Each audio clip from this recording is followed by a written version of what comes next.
Hi, Vincent Hall. Welcome to another photography lesson based on people that are in the photography class, those of you that would like to just try some photography on your own, and anyone who just might happen to like watching and getting ideas for maybe doing future projects down the road. In the last few weeks, we've been dealing with landscapes, reflections, setting up still lifes. Today, we're going to try two different techniques at once. It's macro and panoramic photography.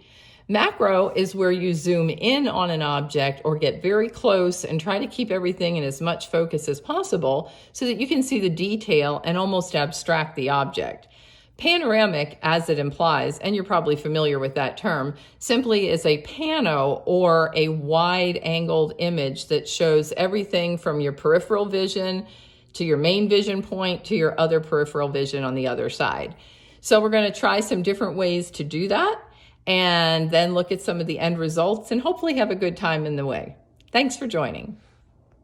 Macro photography, as the name implies, is when you get very close to an object.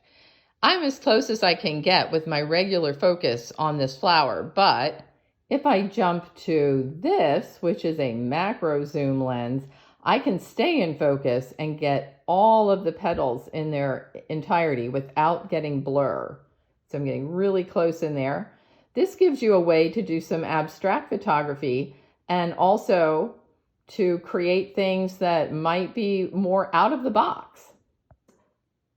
Macro isn't really the effect that you want to go for at all. This is my pretty cooperative dachshund, Peanut, and he's sleeping, and now he heard his name. But getting close to an animal might not give you the sense you want. So in this case, going panoramic gives me a much better sense of what this picture is all about. This is my dog Peanut and his brother Lenny in the background laying on their dachshund blanket, almost being camouflaged by their blankets. But panoramic gives me a better sense of what I'm photographing. If I do a panoramic of this planting in the front of my house, I don't get much sense of what's going on. So you have to pick and choose. A panoramic in this case does not give us any interest at all. However, going to macro can show us the beauty of this little purple flower in the midst of all the green and the bud of the one about to bloom behind it. Much more interesting photo. And it's just simply a matter of deciding when to be close up and when to be far away. To do panoramic photography, all you want to do is keep your elbows in and your camera level. As you move slowly across the field, you'll be able to track, if you have an iPhone, what you're getting with your panoramic image. Or if you're using a regular camera, just simply continue to press the shutter while maintaining a steady hand and, again, a level lens.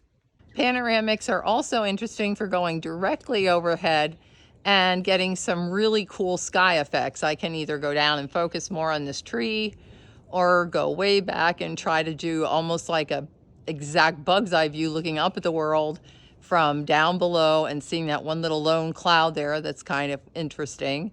So you can play around with panoramic or getting close up and just taking photographs of clouds. Clouds are always changing and excellent subject matter. So just to review, panoramic gives you the wide view, tells the full story of what's going on, and macro gives you a chance to identify the important part of the picture or the part that you would like to have tell the story.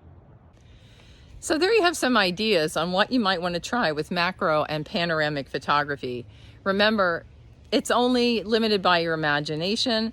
You might already have some photos that you could use to zoom in on in Photoshop and just crop out pictures. Those of you, especially in my photo classes, that have Photoshop loaded at home. Otherwise, have fun going out and trying to take some pictures, experiment with angles, with where you're looking, where your light source is coming from. Try sunrise, sunsets if you're outside or even on the balcony of where you live and maybe getting some interesting pictures that way. But again, try to get the close-up and the panoramic, and then you decide which way you like your photography better. So some of you have asked if you could see some of my work as a photographer. So here you go. Here's some examples of pano and macro photography that I've done. Hope you enjoy. Take care.